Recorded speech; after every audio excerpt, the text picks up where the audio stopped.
Hello folks, this is the Rose Jewel Railroad. My name is Ken, and I think I have a fun one this evening. I just picked up a 2046 today. It's my featured train tonight, and it is in the middle here. This 2046 is from 1953. They made them in 1950 and 1951. In 1952, they did not make them, and they came back again and made them in 1953. So, I just got the engine and tender. Maybe I'll get the rest of the consist someday. I don't know. But I decided, well, I'll throw my Menards cars on. These are, I guess, pin-up art is what they are from World War II era. I am a World War II buff and, of course, a history buff. Most of us model railroaders are.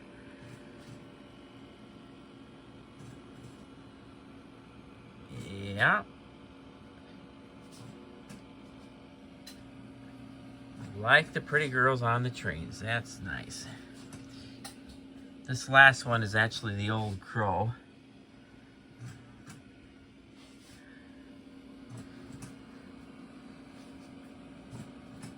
It's one of my favorites.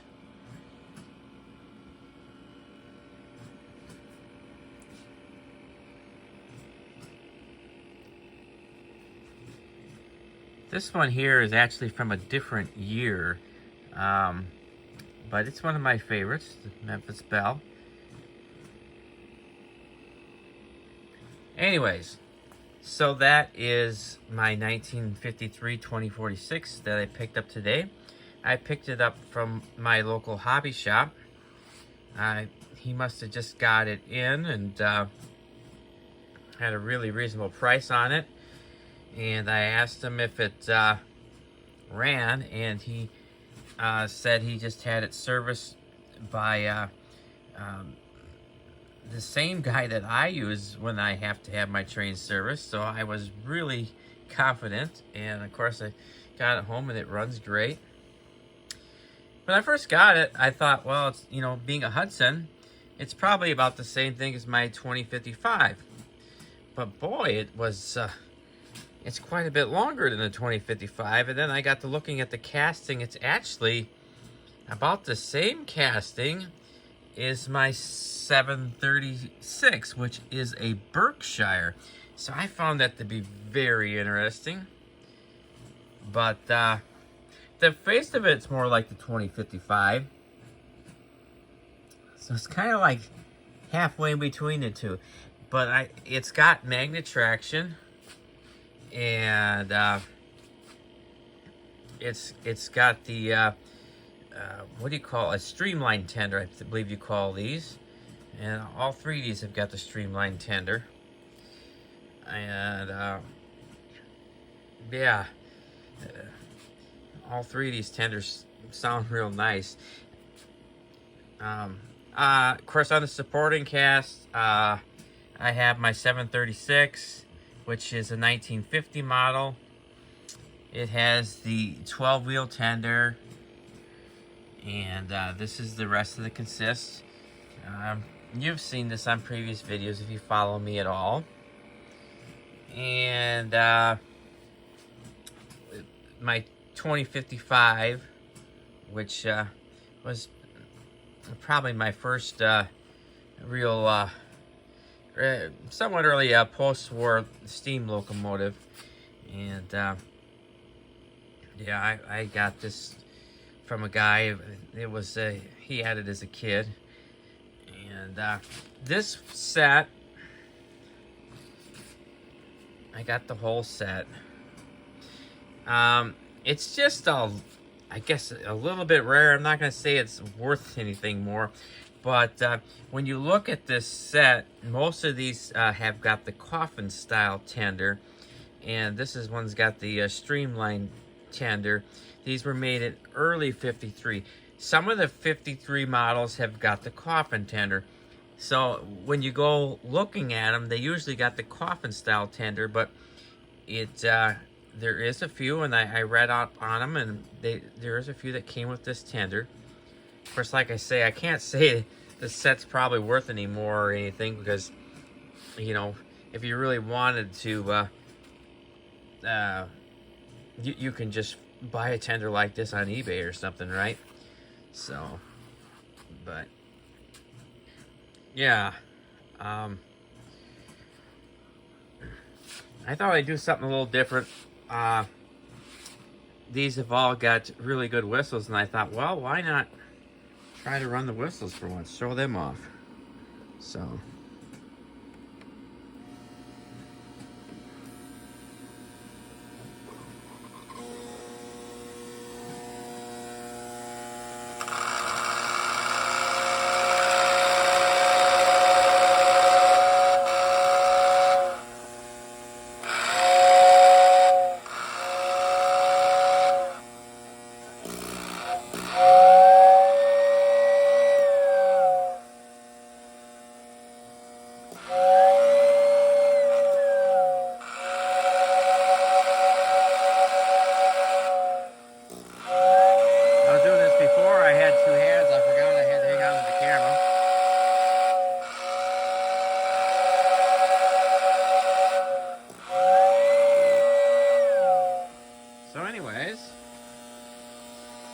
did that part.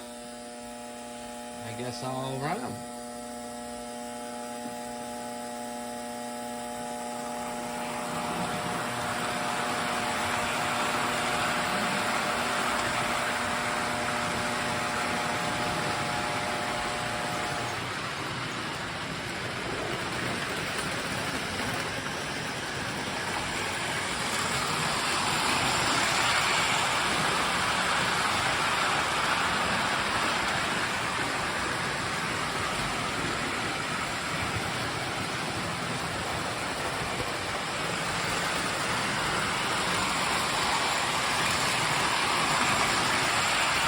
Seems to have a nice smoker, that 2046 does.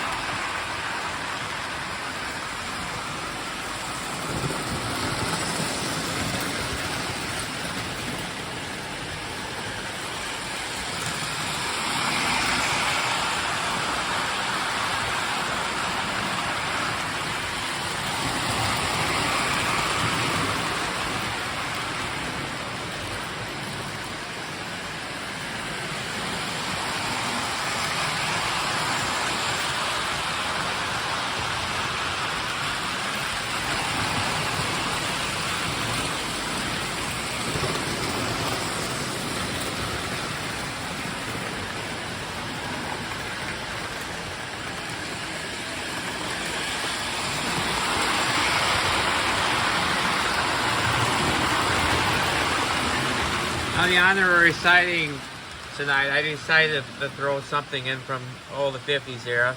This is actually a 1958 model of the 2037 set. And of course that one does have the coffin style tender. Yeah, you've seen this in some of my previous videos. This is actually a childhood set of mine.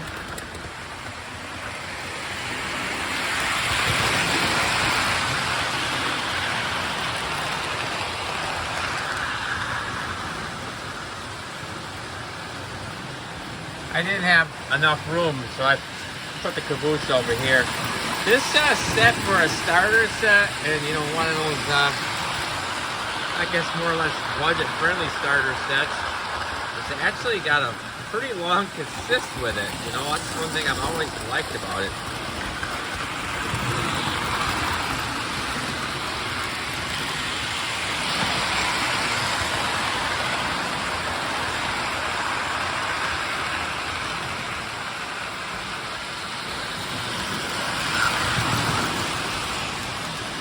I got the catalogs over here, and my 2046 that I got today, of course, it got the year 1953 on there. It came with the boxes. That's for obviously the locomotive, and that's for the tender. Came with the instructions there. They're not in the greatest of shape, but they're there. And like I said on previous videos, a lot of times I don't worry about boxes, you know, because I don't know, I'm not going to get rid of them anyways. So, you know, and I don't store the trains in them because I like the trains out ready to go. I don't want to put them in the box and put them under my layout and forget about them. You know, I get my trains to enjoy them, and you know, I just don't, you know, let them sit around and collect value. Someday when I'm gone, my daughters will probably sell my collection for half the price I paid for it anyway, so I might as well just enjoy them.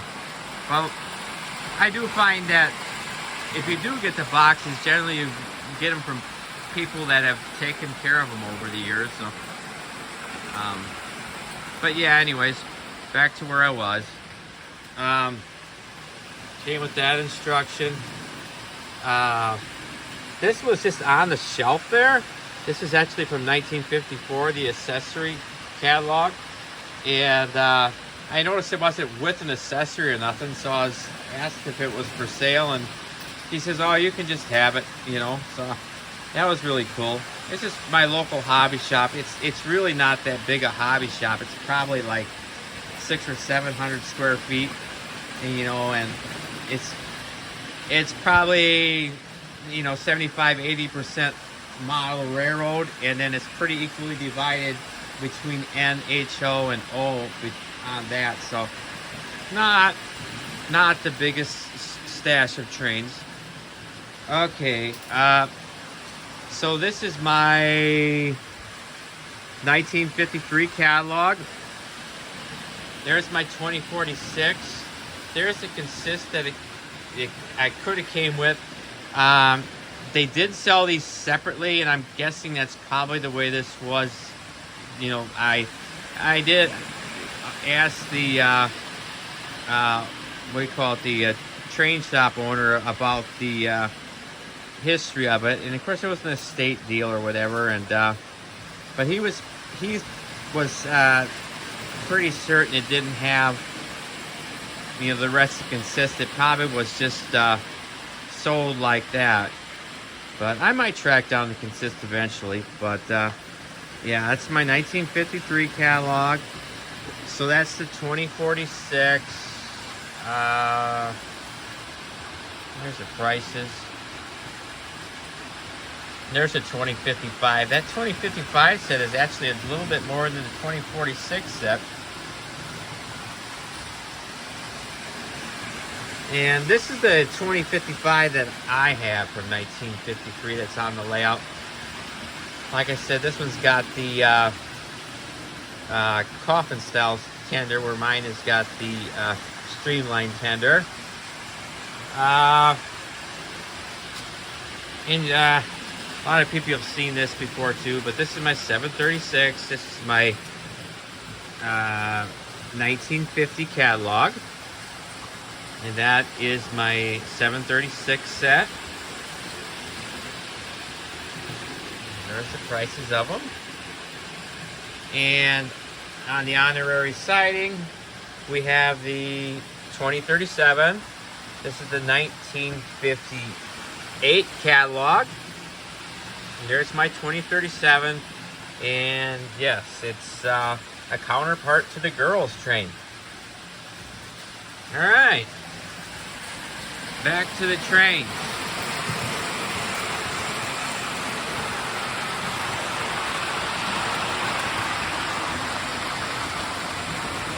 Obviously, you guys can see on my layout that I absolutely love Menards. I got all these Menards buildings. I think I can somewhat credit Menards for getting me back into the hobby.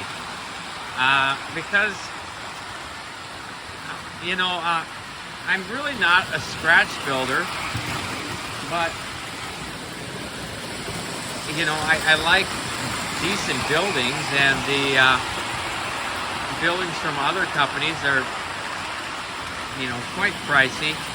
And actually, I thought Menards buildings were quite pricey, you know, in the beginning, but after seeing what other companies are getting for their buildings, it's like, well, Menards has got a really nice price on them.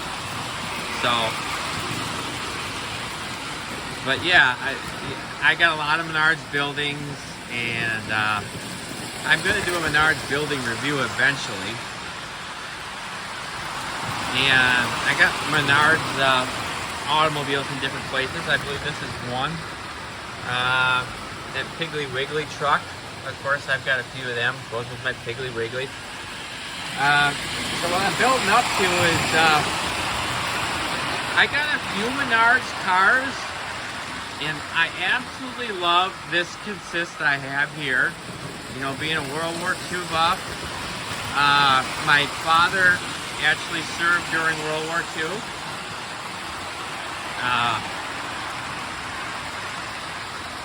I am not huge though on military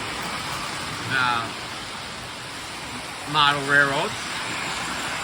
For whatever reason, I'm not into having tanks and whatnot, but I am fascinated by World War II nose art, and so I got those. And of course, I said my father served during World War II, so that helped me have more interest in that.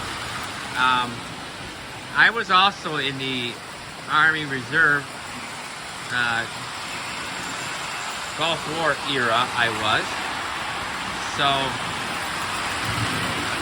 I definitely have a military background and interest in military, but for whatever reason, I'm just not really into the military trains. But having said all that, I do enjoy these particular cars here, but I'm just not real big on Menards cars. I've bought them before, and I got some. I got the graffiti cars. Here's one of the graffiti cars right here.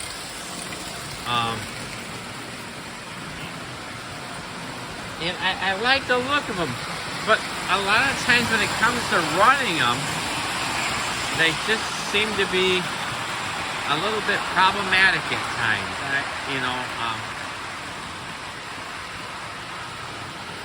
But yeah, it is what it is. I mean, I got a Menards caboose in Old Milwaukee that I just absolutely love the way it looked, but you know, it's one of those cars that you take it around the track and you're always having to stop because it's kind of clumsy. It derails all the time and that kind of stuff.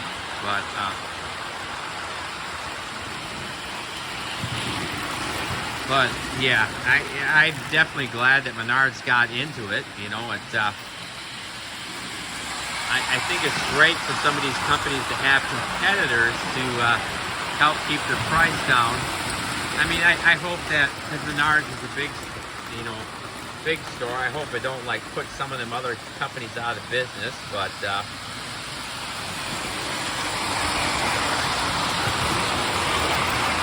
of course, I'm a Wisconsin guy, and I don't know if you guys know that Menards is based out of Wisconsin, so a lot of their buildings are really hit rural Wisconsin. You know, Menards is based out of Eau Claire, Wisconsin, which is a pretty rural area. So, you know, Wisconsin's got a lot of Piggly Wiggly. Yeah, we got a lot of Taco Bell. I guess who doesn't? But a lot of barns like that. Oh yeah. Yep. And Wisconsin's got a lot of those old barns. So.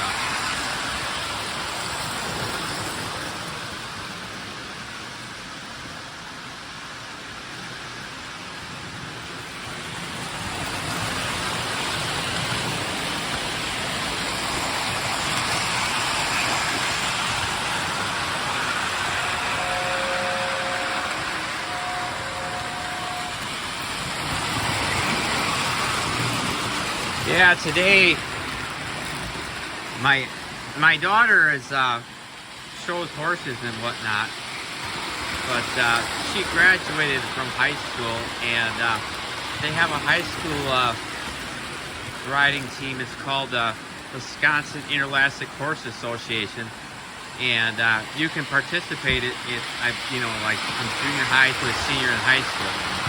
But my daughter graduated last year, but obviously she knows some of the other kids that are just a year younger than her, and we do too. So we went to go watch them today. And then as we were leaving, I was like asking my daughter about stopping at the hobby shop, and she's kind of like, "There's a hobby shop around here?" And I said, yeah. So we went in there, and it's kind of funny. It's a small hobby shop, and she was kind of surprised by how many men are just hanging out there on a Saturday. You know, gosh, there had to be, I don't know, 10 guys hanging out in that little hobby shop just talking. It's model railroading is kind of different. You know, it's guys like to, you know, talk and hang out, and they talk about trains. So I think it kind of goes with, you know, having a hobby shop that's more based on model railroading. You almost need to put some bar stools in there for guys to sit there and talk, you know.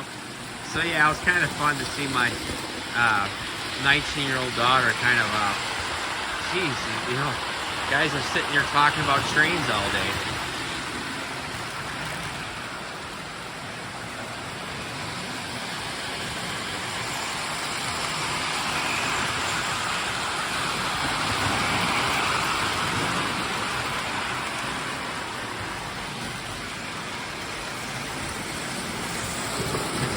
Trying to tame down some of the speed of my trains.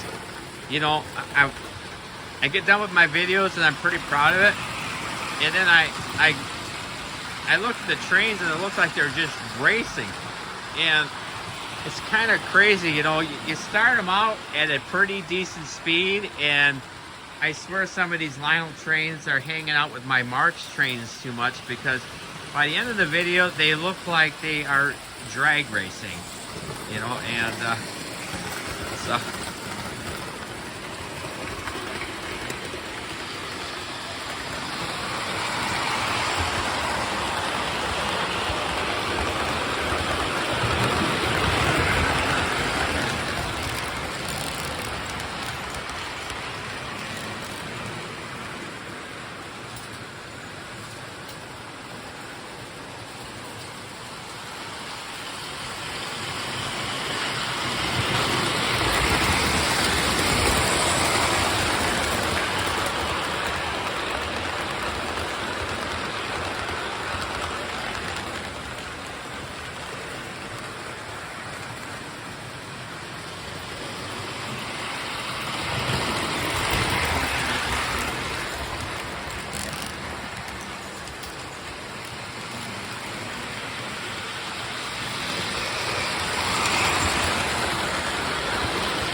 that old Corolla car in the end, I kind of ended up with by mistake. Originally, I wasn't going to buy that one, but you know, on eBay, when you're, even if you just look on something, now it'll show you, oh, somebody offered you a discount, you know, 10% off or something like that.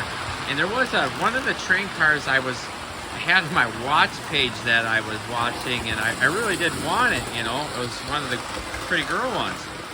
And of course, I need reading glasses now that I'm in my 50s, and actually I needed them when I was in my 40s too. But anyways, I was at work one time, and you know, I had an eBay notification, and I was on break, and I quickly grabbed my phone and like, oh my gosh, there's that car I want, and I quickly bought it.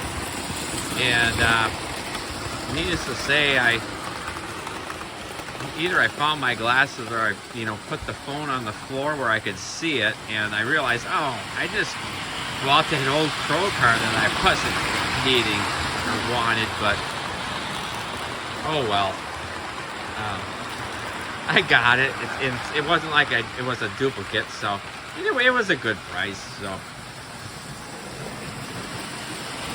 it'd be different if I had actually clicked on a $2,000 train or something, but you know.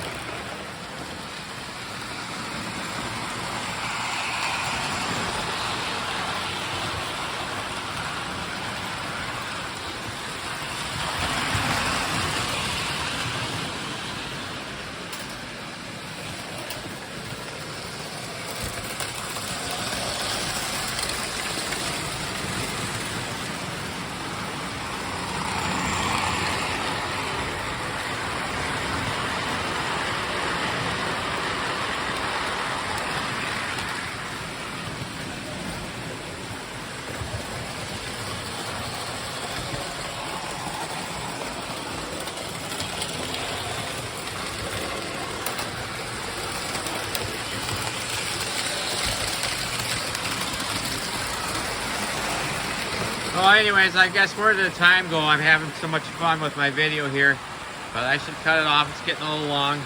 But this is the Roseville Railroad, and my name is Ken, and give me a thumbs up if you like it. And man, do I enjoy reading comments. You guys are all fun to hear from and whatnot. And subscribe if you want to.